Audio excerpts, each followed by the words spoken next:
Good afternoon, everyone. I'm Gretchen Crosby Sims, the Executive Director at the IOP. We are truly delighted to welcome South Bend Mayor and Presidential Candidate Pete Buttigieg for a conversation moderated by the IOP's very own David Axelrod. As a reminder, the University of Chicago is a tax-exempt 501c3 organization. It does not support or oppose any candidate for political office. So we have invited all the major presidential candidates to campus to discuss their vision for the country. I can't help but note that we had Mayor Pete here in February, and it was right after that that his candidacy took off. So perhaps the other candidate schedulers should make note. I do want to mention a couple of upcoming IOP events. Next Monday, Admiral Michael Mullen, former chairman of the Joint Chiefs, will share his perspective on the future of the U.S. relationship with Afghanistan in a conversation moderated by Jennifer Griffin of Fox News. Next Tuesday, New York Times reporter Tatiana Schlossberg will speak on whether so-called green consumerism is enough to protect the planet from climate change. She'll be joined by Robinson Meyer, a journalist with The Atlantic, who's a visiting fellow at the Energy Policy Institute at UChicago this quarter. And next Wednesday, Richard Stengel, former managing editor of Time magazine and former Undersecretary of State for Public Diplomacy and Public Affairs, will be at the IOP to discuss fake news and fighting disinformation in the 21st century. To learn more about these and other upcoming IOP events, please go to our website and sign up for our newsletter at politics.uchicago.edu. After the discussion, we will open up the floor to take questions from the audience. There will be 3 microphones, 2 on the lower level, and 1 up on the balcony. Line up there, and please remember everyone's welcome at the mic. So if you're a first year who might be nervous about asking a question, especially of a presidential candidate, please know that we want to hear from you, and so does he. The Q&A period is the cornerstone of our events, and you're encouraged to come up. As usual, we do give priority for the first 3 questions for students. Now, please make sure your phones are on silent.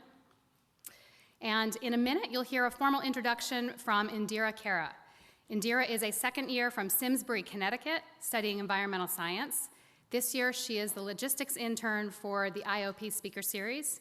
And this summer, she interned with Mayor Pete Buttigieg's campaign in Iowa. Please join me in welcoming Indira to the podium.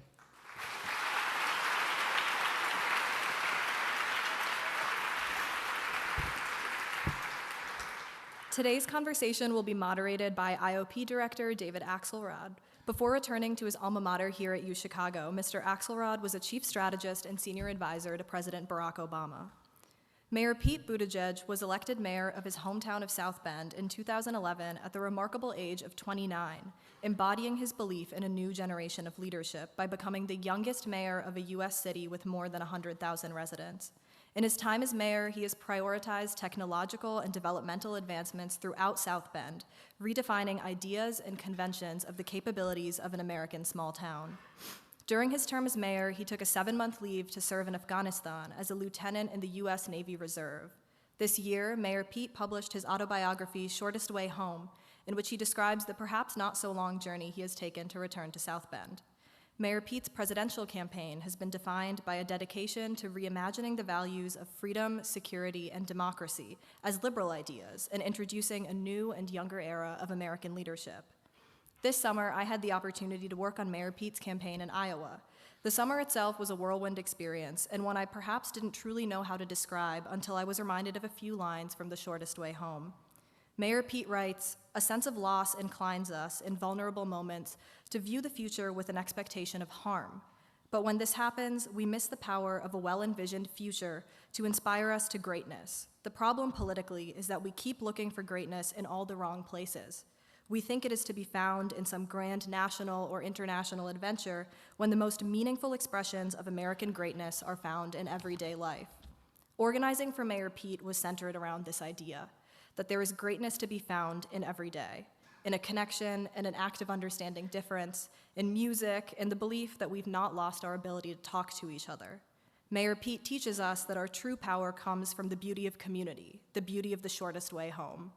It is my honor to introduce the mayor of the city of South Bend and candidate for President of the United States, the Honorable Mayor Pete Buttigieg.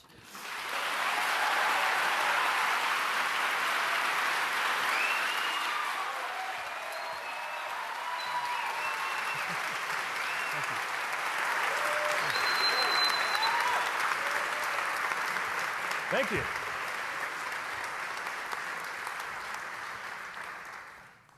Mayor, welcome back. Thank you. You were here in February before you actually became an official candidate, and I see you're playing bigger rooms now. It seems that way, yeah. Yeah. Do you ever stop and say to yourself, how the hell did this happen? Every now and then. Go from here to there. I mean, you know, you at that time, you were essentially an asterisk. Well, maybe a little more than an asterisk. You were an asterisk plus. I'll take it. But you were, you know, largely considered one of the flock of many, small-town mayor, young guy, so on. And now you're a contender. And what have you learned about the country? What have you learned about yourself through the journey from there to here? Well, the biggest thing I've learned is that you arrive presenting something that's different if you're not like the others, and you can get your ideas across that anything can happen. We didn't know. I believed, but didn't actually have any way of knowing as of January or February that if we did this, that we could build a following, that we could get the resources we needed to compete, and that we could attract a movement. And that's proved out from the announcement in April through the debates.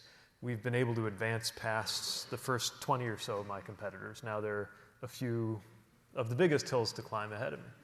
But what it tells you is that for all of the problems, and there are many in our system, there's still some level at which the system makes it possible for people to break through. I mean, the idea that a 30-something gay South Bend, Indiana mayor would even be taken seriously was a bit of a leap.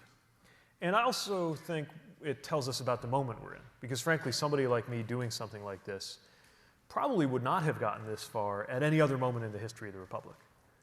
And Well, describe the moment that you think makes it possible. well, I think it's a moment where a lot of our assumptions and orthodoxies and rules have been shattered, or at least called into question, by the emergence of Donald Trump.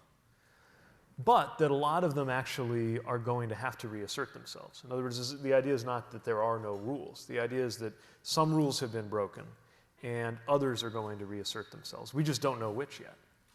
I think we're also in a moment where there's a desire for something that is really new and different, and yet not new and different in the way the current presidency, obviously, is new and different, but rather a response to the fact that we're in between moments in American history. I think we're in one of those moments that's hard to read precisely because it falls in between chapters. I would date the current era that's coming to an end to the election of Ronald Reagan, roughly the time I was born. And that has gone on really for 40 years. I think Democratic and Republican behavior has played within certain boundaries of, you could call it the Reagan era, the neoliberal era, the Washington consensus, whatever you want to call it. And now it's blown up under Trump, who is both a symptom and a cause of this unraveling. And now we got to figure out what's coming next. And that means that if you arrive with an account of where America is and what you want to do, people will hear you out, even if you don't have the traditional credentials of a mainstream presidential candidate.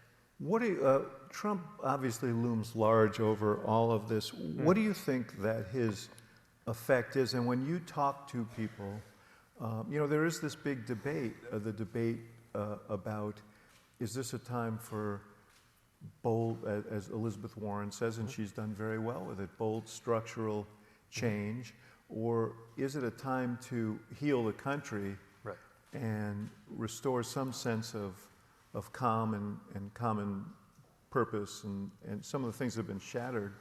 What do you hear when you're out there? I hear both. And I think you are a politician, aren't you? No, but this is this is really important. This is why I'm running. So we have to have bold change, because the failure of our political and economic systems up to now is what got us here. A guy like Donald Trump should not have been able to come within cheating distance of the Oval Office, should not have been able to take over either one of America's two major political parties. The fact that that was even possible, I believe, reflects the failure of our system to keep up and deliver for people. and the failure of our system to really make everyday life better in America, which is why we need real changes. It's also the case that we need to heal. So I'm thinking a lot about not just the need to end the Trump presidency, but I'm thinking about what it's going to be like the first day after the Trump presidency. You may have seen in the debate, I asked voters to really picture this and not just enjoy and savor the idea of, thank God he's no longer in office. But I mean, Not even for a day? maybe for half of a day. But then really think about what we're going to be up against at that point. None of these problems will have gone away. The problems that he exploited in order to become president, they're not taking a break for impeachment or the Trump presidency or anything else. Meanwhile, we're going to be even more torn up by politics then than we are now. Thanksgiving dinners will be a minefield. Our communities will be that much more frayed and pitted against each other. And a big part of the job of the presidency is to get people together across all of that. Now, I'm not saying this in some mealy-mouthed, let's forget all our differences and we're all just going to get along kind of way. But in a really, like, we've got to at least agree that we're part of the same country kind of way. And the president, often through the least well-documented functions of the presidency, the symbolic parts of the presidency, can uniquely help make that possible. So the premise of my campaign is we can enact very bold reforms and also do it in a way that can unify an American majority, which, contrary to a lot of the assumptions that I think Democrats have had beaten into us over time, an American majority that's with us on issue after issue and engage it to get things done. If we have to choose one or the other, we're screwed. You talk about where we'll be the day after, and that's assuming that he's not president, and he could be president, but if he's not, there is this theory that, and it's sort of based in experience, that he might not go quietly, and that he will raise doubts about the process, and that he will stir his base to question the legitimacy of an election. Let's imagine you are the president. How do you deal with that? Healing is a word, but what are the things that would have to be done to reassure people about the responsiveness of our institutions and to invest people with a sense of kind of common purpose, even as we have differences? Yeah. Well, I think the work that has to go on right away is to make sure our institutions actually reflect us. Not that we have majority popular rule on every decision, but there should at least be some resemblance between the decisions that are being made and what the American people want. And again, you can see this across various issues, but the issue behind every issue is democracy. The fact that districts are drawn where politicians effectively choose their voters, certainly the role of money in politics. I would argue the existence of the Electoral College itself. All of these anti-democratic qualities, some of them that have been there all along, some of them newer, that have been used to grind our system's responsiveness to a halt. These need work right away, and it has to be it's never sexy, the process stuff is not sexy, but that's got to be done right alongside dealing with climate and wages and racial inequity and healthcare if we want to advance as a country in our lifetime. So you think you would restore unity by moving to eliminate the Electoral College? I think that it's one example of, no, this is important, right? Think about this. If we had a national popular vote, we'd all actually be participating in the same election for president, which is actually not true right now. And we need to stitch together the way our community problem-solving processes work, the kinds of things I work with as a mayor, all the way through up to the national level. Now, I'm under no illusion that we can get a national popular vote overnight, but part of what I'm trying to do, in addition to making the case for a policy I think is good, is elevate our ambition a little bit about democratic structure, because it's so clear that our democratic structures don't work. And perversely, even though he's making them worse, I think that Trump's arrival largely reflects a sense of frustration about those structures. For example, in his campaign, he said the elections are rigged. Now, in one sense, that was a lie, because he was saying that it was undocumented immigrants by the busload showing up at precincts, and I've never found anybody who thinks that happened at their precinct, even if they think it happened.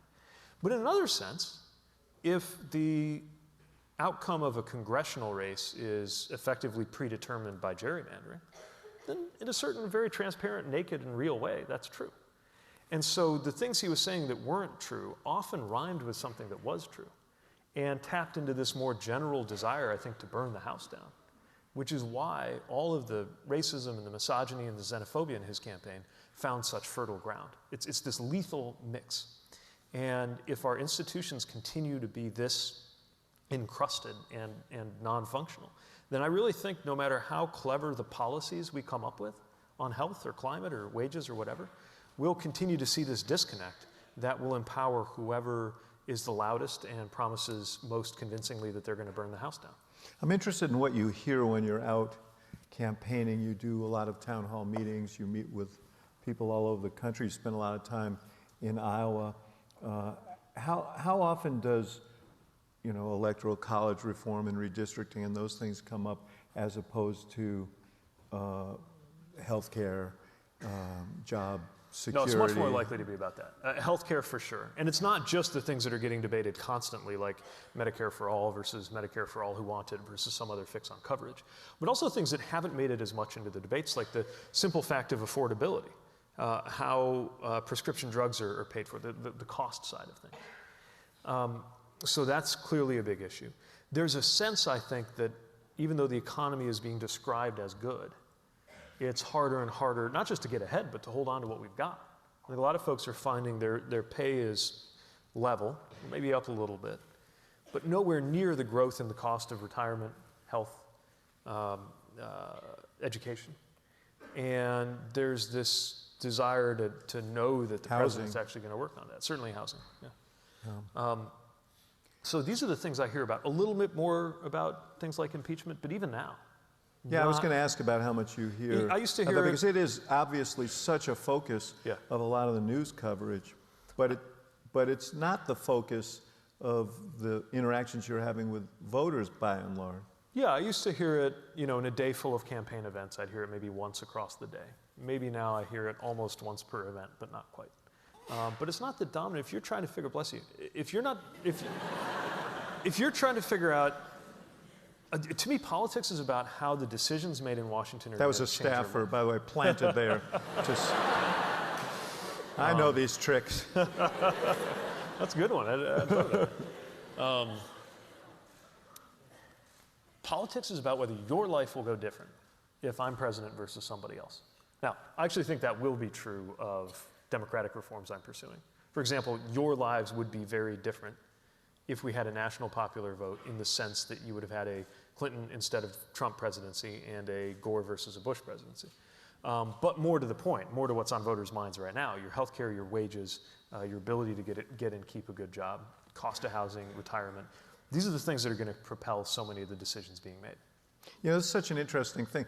When I was in the White House and the economy was recovering from this awful crash, we always struggled because there were signs of progress in the macroeconomy, but people weren't feeling it in their lives. President touts, as you would advise, perhaps he should, that unemployment is at a 50-year low, and some of these other macroeconomic signs, but people aren't feeling it, and sometimes when you push too hard on that, it actually creates a backlash. Yep. Where people say, well, maybe it's good somewhere, but I don't feel it. Right. Think about it this way. Life expectancy in the United States is going down.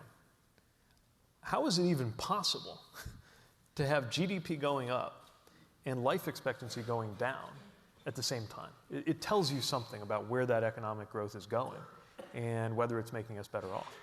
I don't want to leave your own experience as a candidate. You were talking to some students earlier, and you said you were asked what most surprised you about this, and you talked about the physical toll of campaigning, and you seem reasonably fit.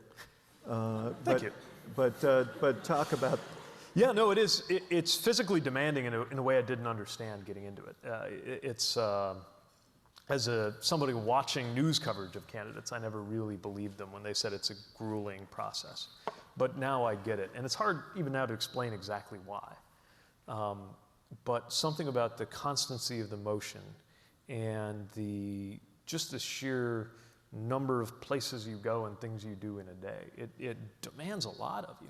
This, by the way, actually I think is also the answer to the question on age that has been surfaced, sometimes in some kind of indecent ways, which I think is, obviously I think there's value in a new generation as the youngest candidate. But I'll say this, if you can survive a presidential election, then you have the energy, I think, required for the No, I presidency. think that's right. I think it's a gauntlet. And I think campaigns are actually auditions for the role, and part of it is, can you run all the events? Can you meet the physical demands of it? And part of it is, the better you do, we were just talking about this, you're doing better now, and now the things you say and do actually get a lot more attention, which creates more pressure. Mm-hmm. Yeah, and people are quicker to point out anything that they think you did wrong. It's only going to get worse, brother, I'm just telling you. No, but the pressure is healthy, right? I mean, again, as you say, it first of all, it emulates the pressure that at a different scale the president will experience. It allows you to demonstrate what you're made of. People, I'm probably dating myself here, but the scene in Officer and a Gentleman where they put them in a low oxygen environment, they're training to be naval aviators, you know what I'm talking about? And they have to do this simple task involving playing cards, I think. You have to put them in order or something. And they become just giddy and stupid because they're not getting oxygen. I think that's kind of how the presidential campaign process is. It's encouraging for the Republic. Just in the sense that when you see somebody, for example, a candidate, do something, you say, like, that was really dumb. I could have known better than to say or do that. And that's probably true. The question is, if that were the 17th time in a 1 hour space that you'd had to do some kind of task of that complexity, could you still have done it right? Yeah. And that's where I think candidates get tired or reveal their weaknesses, is just because it's not any one of the things you're doing that's hard. It's doing all of them at once every day for 2 years. I have to laugh that that's how you think you're dating yourself. And when I say I'm dating myself, I mentioned Casablanca. But you see how few heads nodded when I brought up the movies. I'd explained Seinfeld to Chasten. It was really... I want to ask you, I thought maybe your best moment in the debate came in your discussion from the perspective of someone who has worn the uniform of the country, your reaction to what's taken place in Syria. Yeah. Since that time, your old friend, Vice President Pence from Indiana, was dispatched to Turkey, and an agreement was reached that really seemed like a kind of capitulation. Right. Evaluate where you think we are at and what the ramifications of it are. Well, it's incredibly disturbing because, first of all, the outcomes on the ground are troubling. It was essentially Turkey getting its way, and we have very little indications of what the long-term implications will be when it comes to ethnic cleansing of the Kurds and when it comes to a potential reemergence of ISIS, which is, of course, why we're so concerned about the region to begin with. But also, beyond all of the things happening on the ground, there is permanent damage to American credibility. And the thing that hurts so much as a veteran is to think about all of the people who, around the world, as we speak, are putting their lives on the line because they think aligning themselves with America is a good idea.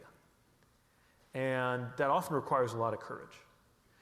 I remember being deployed, not only the Afghan National Army folks you would see, but just everyday workers. There was a guy who I would swap stories with about, I was trying to learn Dari, and he would teach me Afghan sayings. Because you don't speak enough languages? Well, it's useful out there. Norwegian doesn't work there? Not very useful. Actually, not very useful at all, because most Norwegians speak better English than we do. So his job basically was just to clean up this building where some American and allied elements worked. And I got to know him, and we bonded by discussing corn, because he was from a part of Parwan province where they grow corn. I'm from a part of Indiana where there's a lot of corn. It gave us something to relate over. And he was also explaining how his family was vulnerable to kidnap threats, and would be much more so if anybody in his village figured out what his day job was. So just not even a fighter, just a guy going about his life, mopping the floor. And he's risking his life by working with American troops. And if I were over there now, I don't know how I could look him in the eye after what we just did. That is going to cost us in so many ways that we haven't even seen yet. Because there will be allies who could be doing things precisely so that we don't have to send troops in somewhere, who now won't even want to talk to us. And if we're not a credible partner, a credible ally, we've also stripped our own service members of their honor. A lot of the comments coming back from interviews with special operators, soldiers, and Marines who are out there is about the level of shame that they feel. And if you take away the honor of a service member, there is very little left, I think. That's why this is so disturbing. It's not just that it's a terrible policy decision in the Middle East for this moment. It's that it could take decades to recover the credibility that was blown up for no really good strategic reason. It's not like the president was faced with this anguishing choice that is where presidents earn their paycheck, where there is no way to honor one value without betraying another, no way to live up to a promise to one ally without undercutting another, or no way to save American lives here without endangering them there. No. You don't think he went through that process? I don't even know, the word process doesn't seem like it could apply here, right? And, you know, for so long, especially with my more conservative friends, the debate over whether this president's a good guy or a wise thinker or an honest man ended a long time ago. The debate, and maybe you've had this experience if you're on our side of the aisle and debating somebody on the other side, making excuses for the president. Somewhere along the debate shifted, somewhere along the way, from whether he was a good leader to whether it mattered. Maybe you got this kind of retort. It's like, well, yeah, he's crazy, or he is loose with the truth, as folks will sometimes very gently put it. But how much is that really going to matter? Washington's this enormous thing. There's all these people work. Well, now we know. Now we know the deadly consequences of a president who doesn't know what he's doing, doesn't keep his word, and as far as I can tell, doesn't care. People die when that happens, and people are dying right now. Let me just ask you a political question, as someone who's out there in the country, and you yourself has talked as someone who's served about the need to end endless wars. Mm-hmm. That is the argument that he has made. Yep. This is their problem. Right. It's not our problem. It's 7,000 miles away. Yep. He will find an audience for that, yep. Will he not, with some number of Americans? Yeah, but it's a really perverse argument, because the extraordinary thing that was happening in northern Syria was that a tiny number of U.S. troops, I mean, we're talking a few dozen, were able to stand between that region and the things we're seeing now, the beginnings of a genocide and the reemergence of ISIS, just by having a few people there. And what's so ironic is, for those of us who think we've got to get out of Afghanistan, this is what getting out of Afghanistan ought to look like, is that you have a skeletal presence of special operators and intelligence gathering capability, just enough to keep America safe and to stand between that place and the worst possible outcomes, not an open-ended and large number of ground troops. This is exactly what we had in Syria, which is why we didn't have to have a large mobilization of troops into Syria, and he took it away. And you can see the consequences of taking this tiny number of, I mean, far fewer than the number of people in this room, and taking them out has unleashed something that we may be dealing with for years. I want to go back to this issue of bold structural change, yeah. Senator Warren's term, and she has an array of proposals that are large-scale proposals mm-hmm. to deal with inequality and some of the other issues that I think people in this room probably care deeply about. You challenged her in the debate over actually one that where she's borrowed a proposal from Senator Sanders, but talk about that and why it was important to you to challenge her on that, what you think you learned or what we learned, and what we should think about that. Yeah. So the reason I think this is important is rooted in my experience as a mayor, where you say things in a campaign, and then they put you in charge and you actually have to deliver them. And I think anybody who allows the phrase Medicare for all to escape their lips in campaign season has a responsibility to explain what it would actually take to get there. So I think it's striking that on the highest visibility domestic issue in the Democratic primary, the current Democratic frontrunner has not detailed how it would work, other than to speak to Senator Sanders' plan. And the concern there is that it effectively means within 4 years, we're throwing a switch, everybody on private plans loses them. And there's a big hole in how it's supposed to be paid for. And the reason I think it's so important to illustrate this difference is I'm convinced that we can get that same goal of getting everybody delivered. It's not like I'm proposing some little technical tweak. I am proposing the biggest reform to healthcare in this country in 50 or 60 years. Medicare for all who want it, that's what I call it. So the idea is you take a version of Medicare, you let everybody get in on it, if they want it. And if you want to keep your private plan, that's okay. Now I think a lot of people who tell pollsters How much would that cost, or would it, how would you finance that? Yeah, so the great thing about doing it in this way versus having all of it go through the Treasury right away is that you can do this without tax increases on the middle class. Now, you will have to roll back the Trump tax cuts. We're going to have to close loopholes on corporate taxes. But these are things we should be doing anyway, because I don't think those tax cuts should happen in the first place. And the 1% will have to pay more, for sure, both in terms of income and in terms of wealth tax. But don't worry, they will still be very, very rich. I'm not saying we don't have to come up with revenue. But I'm also committed to making sure that everything we propose in my campaign, we explain what the revenue is going to be, because I think deficits matter. Republicans said that they cared about deficits, especially when they were trying to stop us from investing in anything. And then they took power, and it turns out they don't care. They blew up deficits more than we've seen in recent memory. And that means if Democrats don't get into the business of worrying about these fiscal questions, then nobody cares about it. And maybe it's a generational thing, but I think the longer you're planning to be here, the more likely these fiscal time bombs could go off on your watch. So I think it's important to explain how it's going to be paid for. But the other thing is just, but you really can pencil it out. You could hand me a piece of paper and say, here's what it would cost, and here's how it would be paid for. Yeah, I don't have it on me. But no, and we're continuing to keep score for every promise that I make so that we can show that there's a pay for, so that it's at least budget neutral. We actually think our prescription drug plan will be budget positive because there will be a savings to the Treasury when we're negotiating with pharma companies on the price of drugs. But the really important thing here is this is what Americans actually want.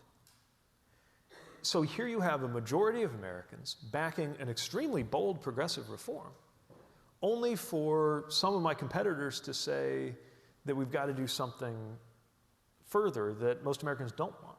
Do you think that could cost the election? Well, it certainly won't help.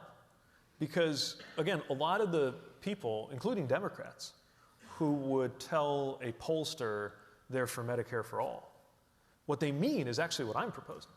They're for Medicare for all, where they get to keep their plan if they want it, which is why, and somewhere along the course of this year, it became the case, at least in the commentary, that Medicare for all has to mean their version, which is Medicare for all whether you like it or not, which is why I started calling mine Medicare for all who want it, just to clarify that to me, the way to get everybody health care is one that still allows you to have private plans if you want.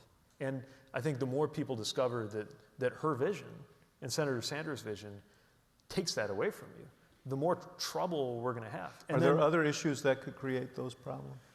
Well, I think again, the remarkable thing about the moment we're in is that there's a big American majority for a lot of major progressive reforms. But there is a point where I think it's too far for a lot of folks. And I come at this in terms of what the right policy is. But I also think the politics will follow that. You think about college is another area where I have a difference. I think we should absolutely make college free for low and middle income students.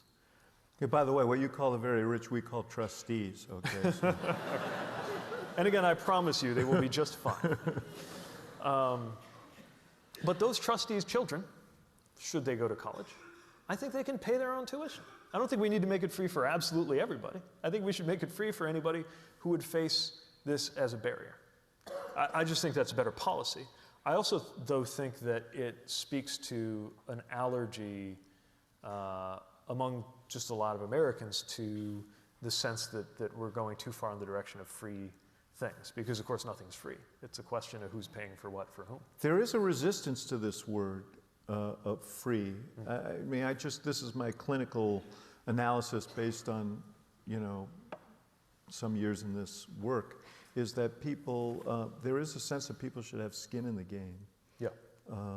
It's sort of interesting. I was talking to Governor Raimondo from Rhode Island about this, and she had a branding issue because she wanted to make community college free, but the word free, she said, was offensive to some people.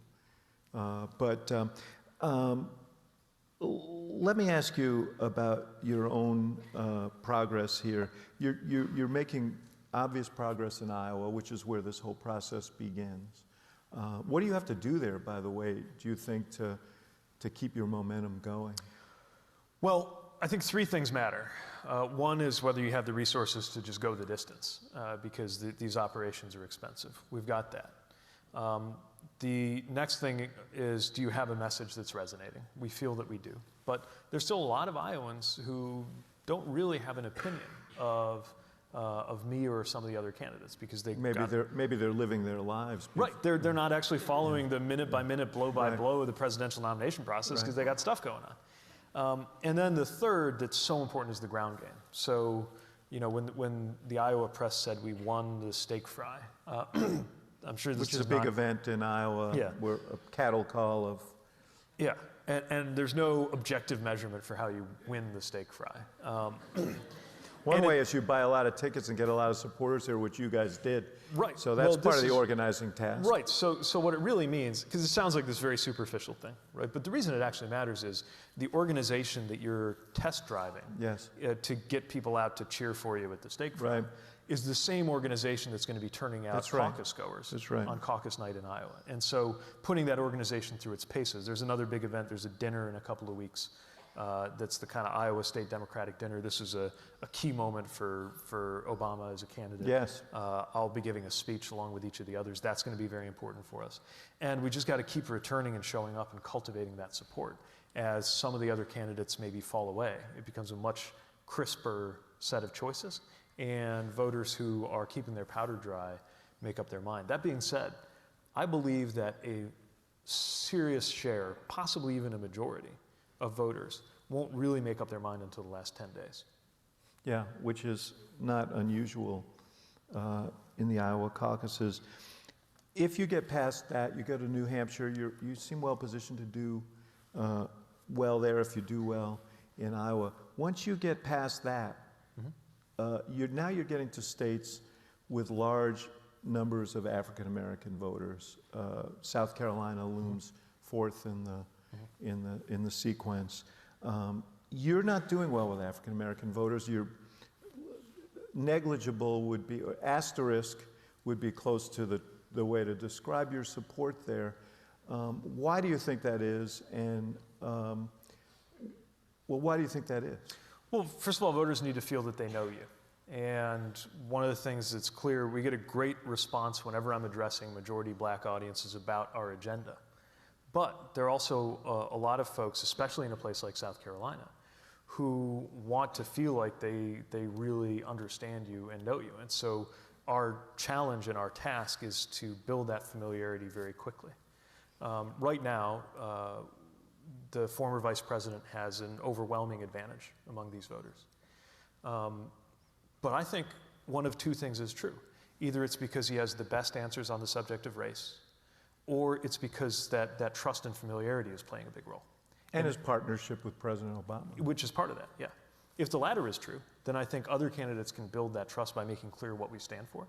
And I think that's our pathway forward. It's what's allowed us to win over audiences one at a time, and I think that's the long run. Now, the other thing is, you got to show you can win. This is especially important for voters who are skeptical of newcomers.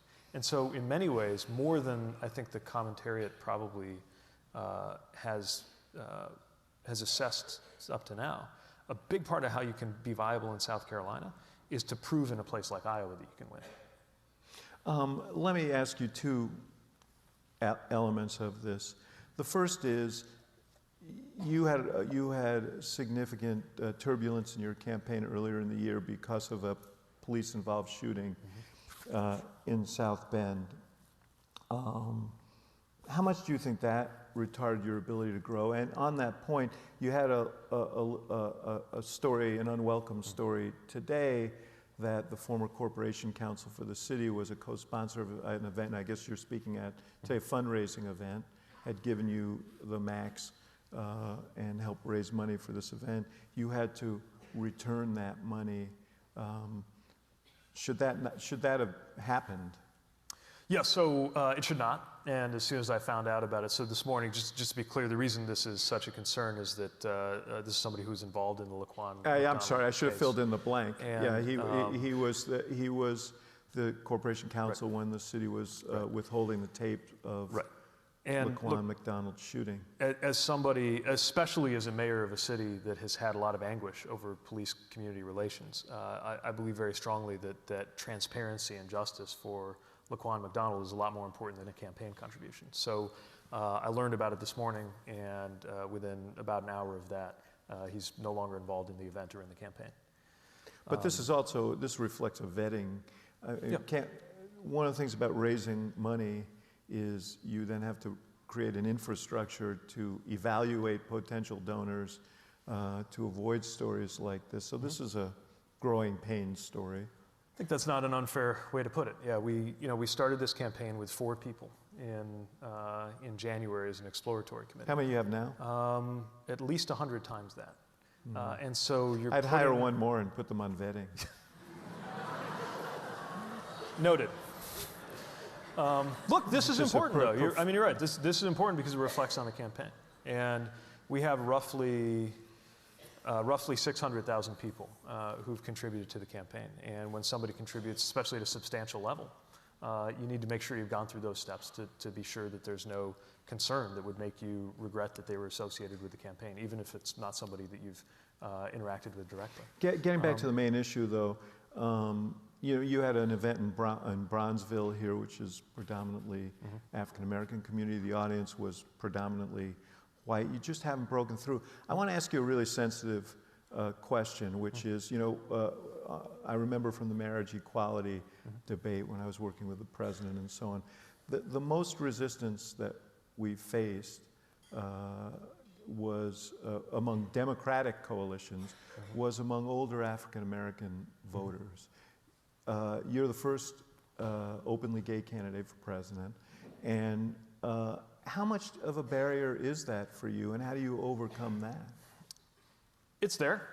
I think there's a process going on in the Black community in general and the African American churches in particular around this.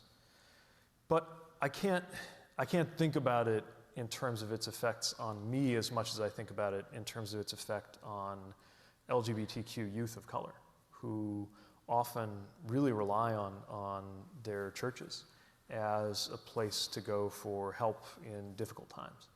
And I think that it is in the name of compassion toward youth who really need their churches to be there for them that a lot of progress is currently happening on this issue. One of the concerns I hear, because I think you took a big step forward in that debate, and people are beginning to look at you and say, well, maybe this is possible. But the concern that you hear from people is knowing the way the Trump operation works, that he will weaponize this and try and retard turnout in the particularly in the African American community, in races that could be marginal Yeah, of course. races? I mean, look, they're going to find something to weaponize against everybody. And if there isn't something there, they'll make something up and use that. That's what they're going to do. But it's also the case that if we have the right message and build the right coalition, this race should not be close. It should not be within cheating distance.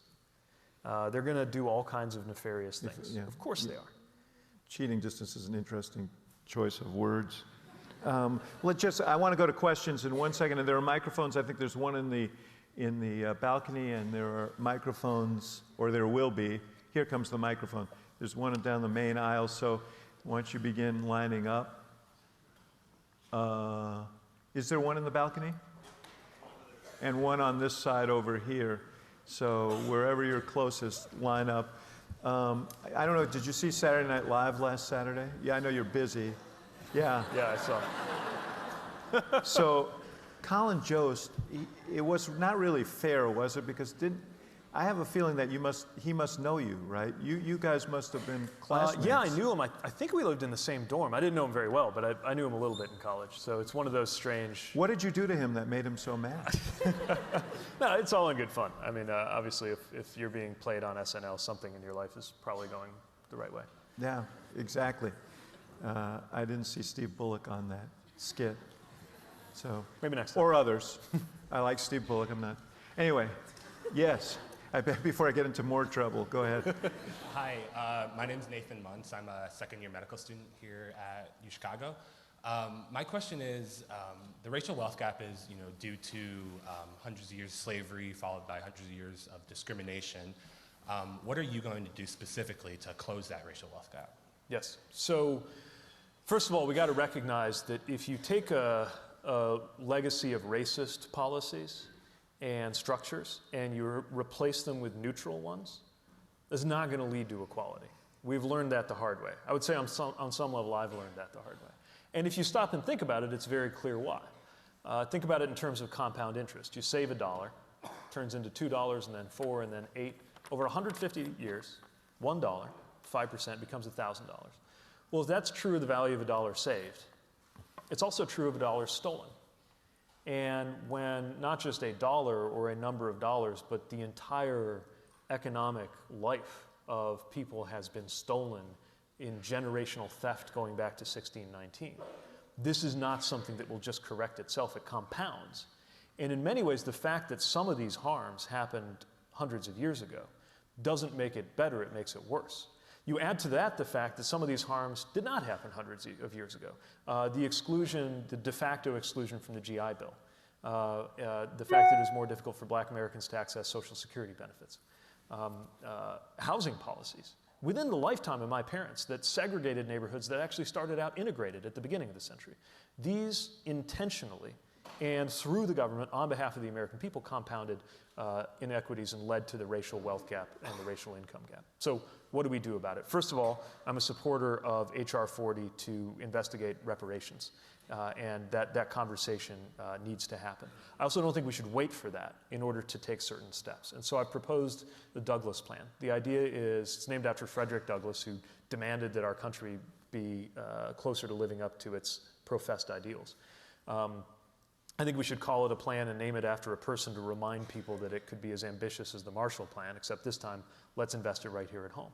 And it's one of the reasons why, in addition to things that get often the most discussion when it comes to problems around racial inequity, like inequity in our criminal justice system, I'm also really focused on the solution side, solutions coming from within the Black community in entrepreneurship, for example. So I'm proposing that the federal government have a 25% goal for business done with businesses led by people who've been historically excluded.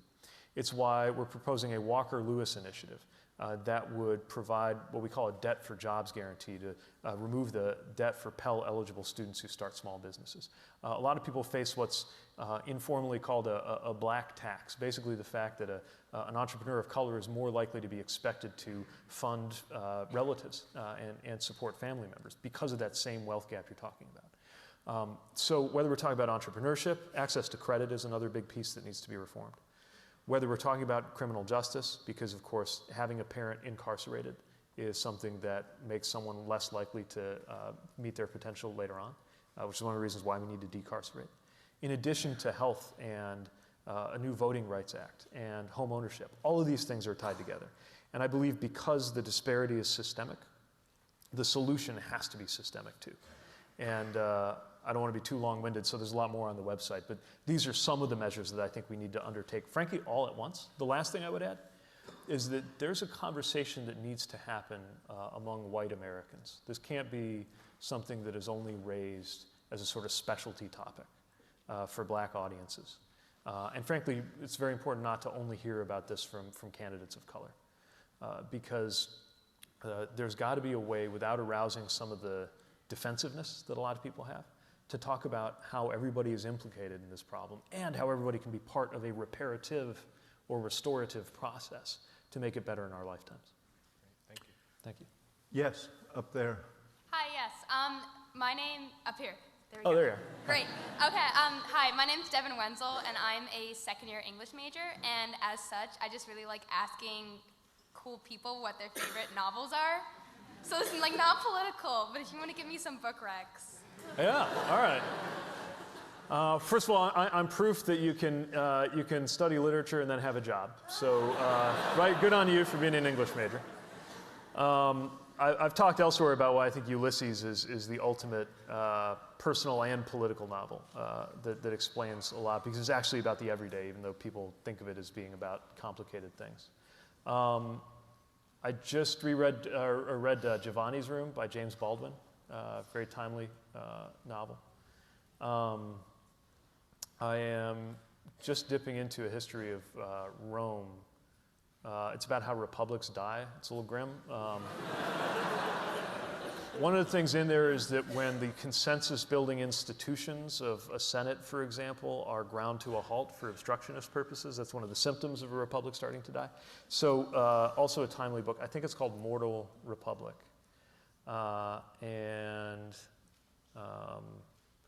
Chaston got me this book called Finnish Nightmares, which is basically it's these cartoons kind of evoking Nordic social anxiety that I find for some reason I can relate to. I don't know if they have that at 57th Street Books, but those would be my picks for the moment. Thank you. Thank you. Right. Yes, over here. Perhaps you want to ask about film. Oh. I'm a public policy major. Hello, my name is Jaden. I'm a second year in the college. Nice to talk to you, Mr. Mayor. My question is related to the police, the police tensions within your city of South Bend at home. I'm not like the gatekeeper for like all black relations between like white people and black people, but I do think it is like a legitimate claim for black people to be hesitant to throw their advocacy behind you, with, especially with the tenure of your police chief a while back and some of your comments about All Lives Matter.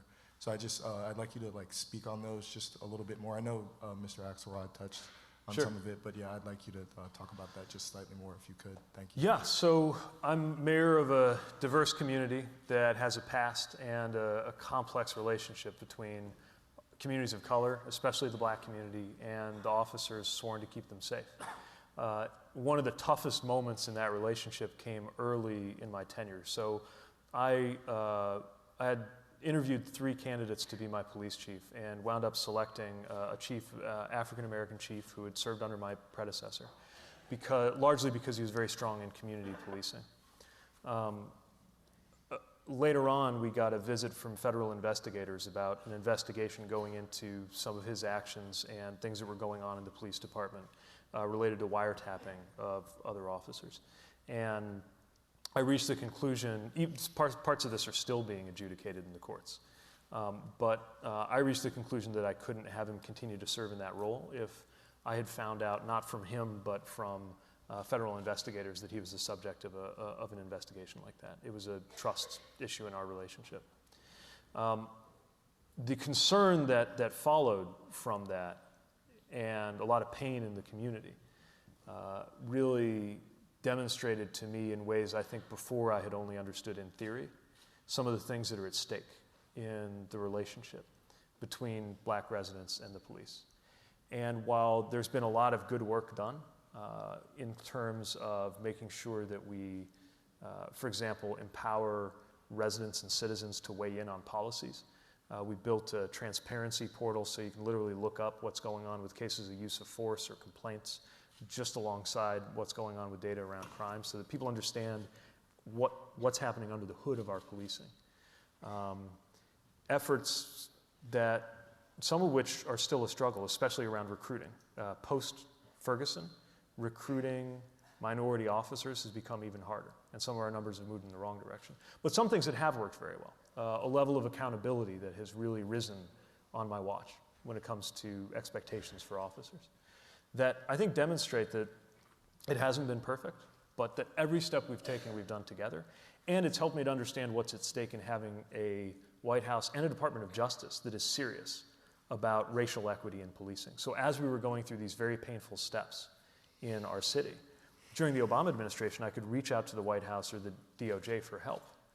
Right now, we've got a DOJ that has made it abundantly clear that civil rights is not its priority.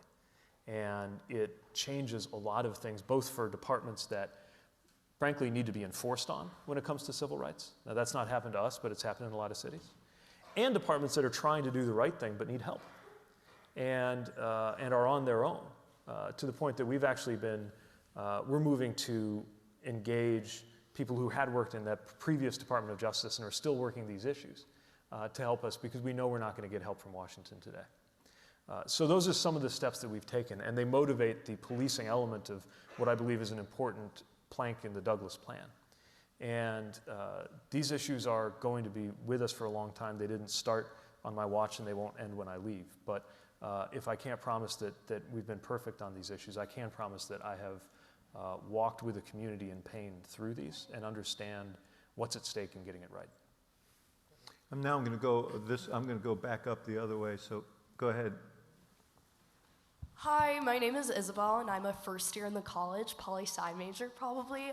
I actually asked this question to David Axelrod and the IOP fellows earlier in the school year.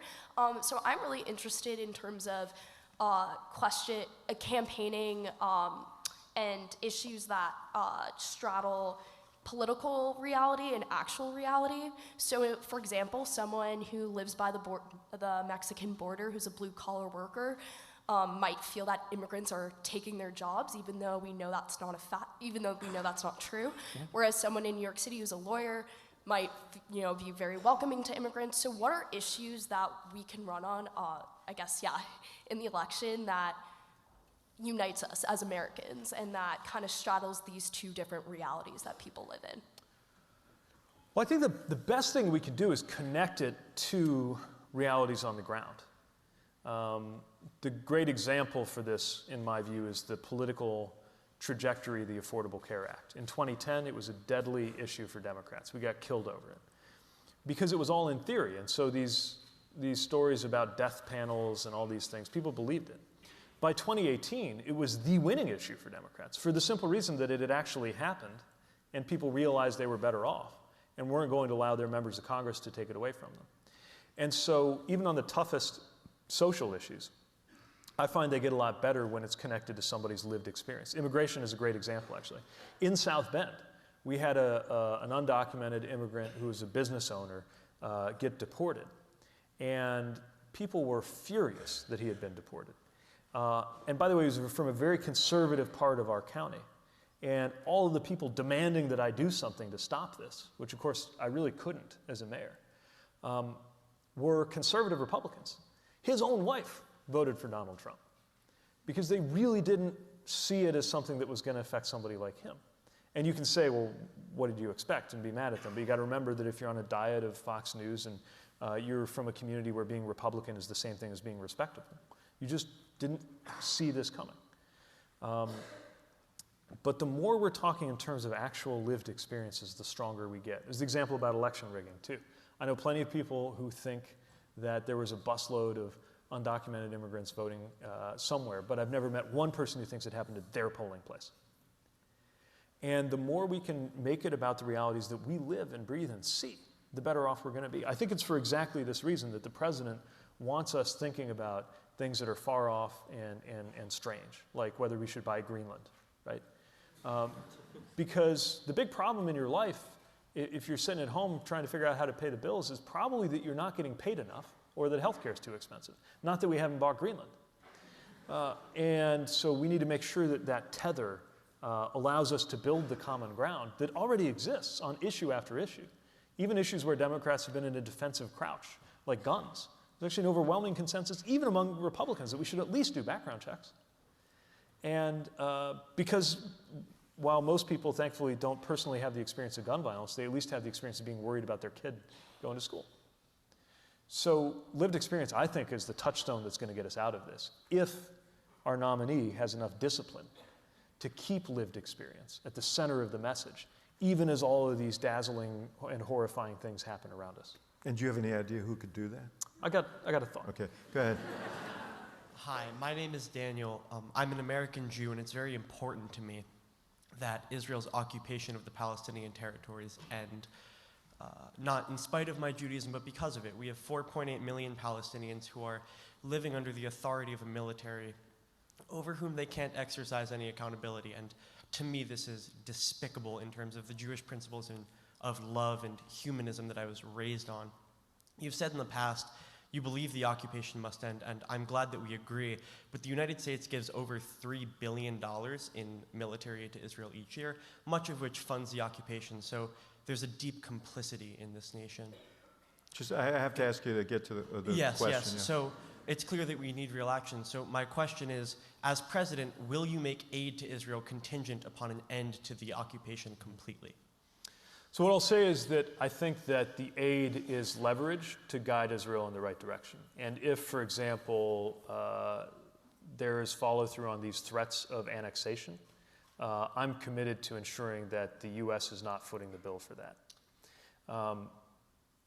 One of the shocking things to me about the absence of American leadership under the Trump administration is not just what is happening among our adversaries or competitors, what's happening with China or Russia, throwing their weight around in the way that they do, but our allies. After all, Turkey, behaving the way they are right now, is also a NATO ally.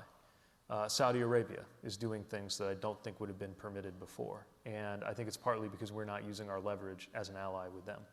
And I think the same is true with Israel. Look, I believe in the relationship with Israel. I believe in the alliance. I believe it's important.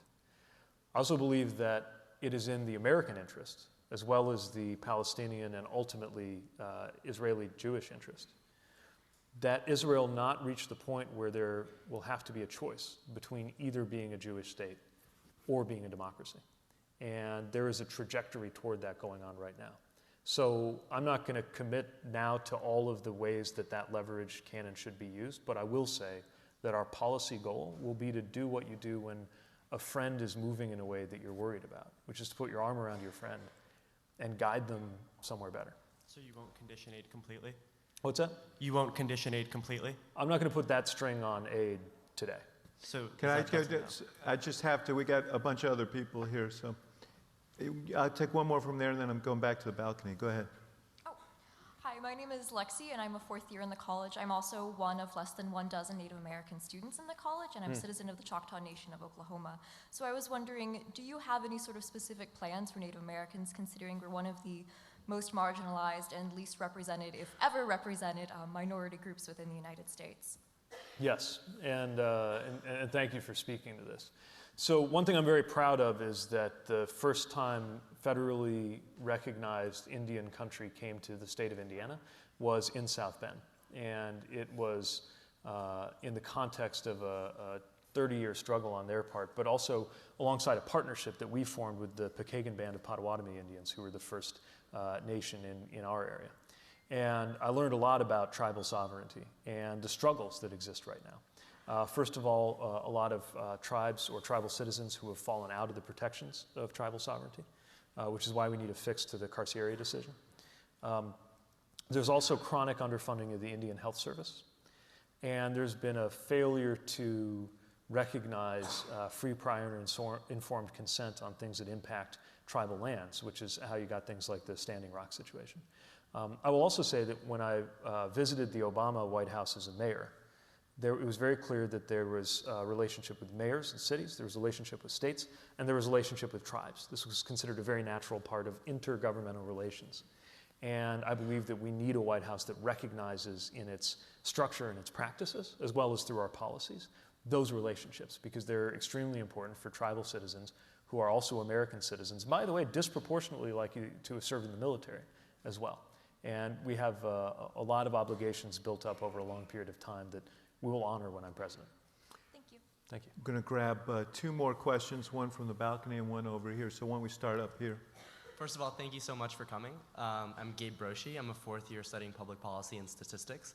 I wanted to ask, what differentiates your Medicare for All Who Want It policy from the other public option healthcare policies the Democratic candidates are proposing, and why do you think it's a better policy? Great. So there are a number of features, and with an eye on the clock, you can read faster than I can talk, so you can see more of the guts of it online, but I'll mention a few things that I think are important. One is our approach on affordability. We make sure that there is a cap on how much of your income can go toward premiums, 8.5%, and then we also have the subsidies to make it possible for anybody to afford coverage. Another thing that I think is important is, frankly, philosophically, I would like for this to guide us toward Medicare for all or single-payer environment. It's just that I think we need a little bit of humility to discover by doing whether that's going to be the right answer for everybody, instead of assuming that it will be and requiring everybody to embrace it. In other words, if progressives like me are right, that the public alternative is going to be better, then everybody's going to opt into it, and it becomes the single payer.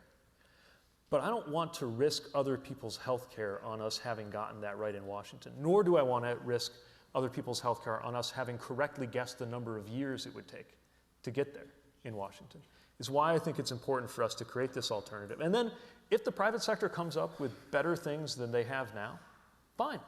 The important principle to me is not that the government be your payer, your insurer. The important principle to me is that you get good coverage one way or the other. But I do think that's a philosophical difference from folks who feel that they're just adding features onto the framework of the ACA.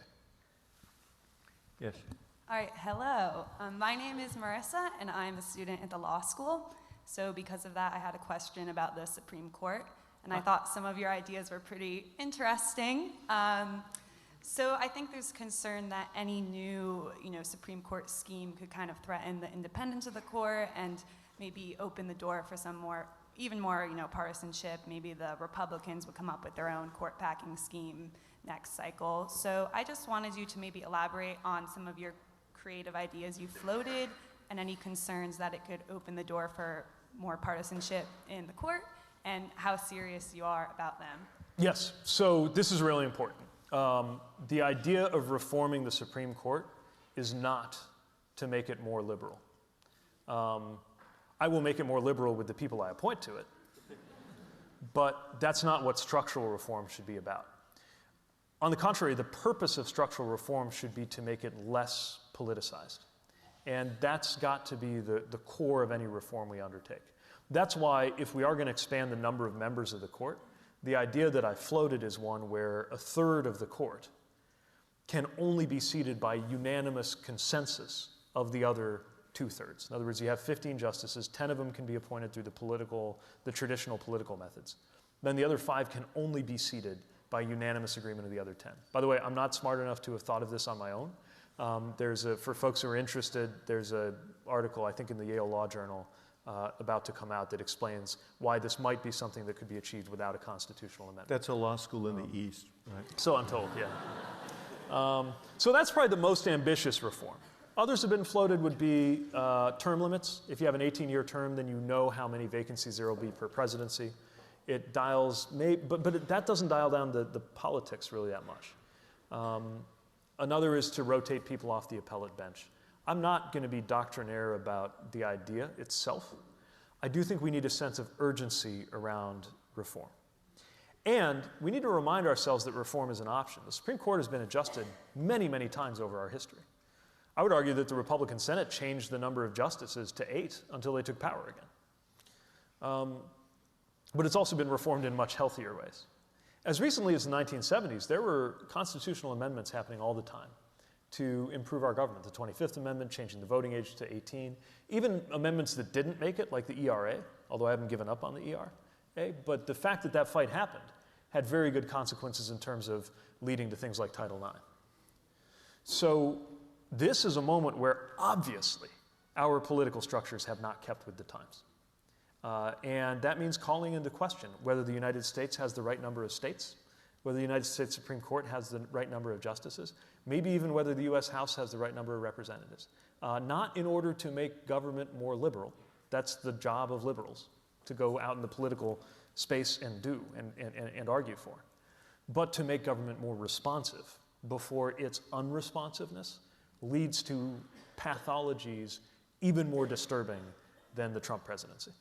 Did you say whether the United States has the right number of states? Yes. Look, if you're... This isn't just some cheap play to get Indiana to merge with Illinois, is it? No, I think we're all set on our side of the state line, frankly. No, but the idea that if you're living in D.C. and you're a dishwasher and you don't have a representation in the Senate, 100%, there's no principled defense of this. By the way, it would not be the smallest state if it became a state, but what it would be is the most African-American state in the Union. So that's an example. And you know, if the people of Puerto Rico decide to be a state, I think we should welcome that too. I also don't think we should wait on that to have electoral votes for Puerto Rico, because I think if we did, it would be less likely that the disgrace of the response to Maria would have happened. So the point is, there's some basic structural things that we used to revisit from time to time as a country, and we've just lost the muscle memory to do it over the last 40 years or so. And I think it's time for a new season of structural reform to our democracy itself. Let me just say before we let you go, how much we appreciate you being here. And I want to say to all of you how much I appreciate you all being here. This is going to be an enormously consequential election. And we have, through the Institute of Politics, and now a campus-wide effort called UChai Votes. Our hope is that everyone on this campus registers and votes and participates, because the decisions you're going to make, or the decision that will be made this year, is going to impact dramatically on the quality of life and the future of our country that you are going to live, as Mayor Pete likes to speak about. What's your line about when you're as old as the current president is? 2054? 2054. I think it's 2055 now. But I see. yeah, the thought is just that when I reach that current age of the current president, I want to be able to look back at 2020 and say that's when things started getting better. And I think it really will be decided in these years coming up right now whether our climate is going to be one that can sustain us, whether systemic racism will either finally be wrangled down to size, or whether it will finally drag down the entire American project. Whether we can build an economy, especially in this new machine age, where it actually works for everybody, or whether numbers on a page go up but most people don't feel. These things are about to get worked out for us. And this will go down as one of the most consequential times in the history of the Republic. And it's exactly why we need some imagination and a spirit of boldness coupled with unity. And I just refuse to accept that boldness has to mean beating everybody else over the head and crushing them into submission. I think boldness means having answers that are going to work and gathering that majority to get it done. And this is our chance. This might be our last chance. And that's why I'm running. And it's all up to you, but no pressure. So thank you very much, Mayor. Thank you. Thanks very much. Thank you.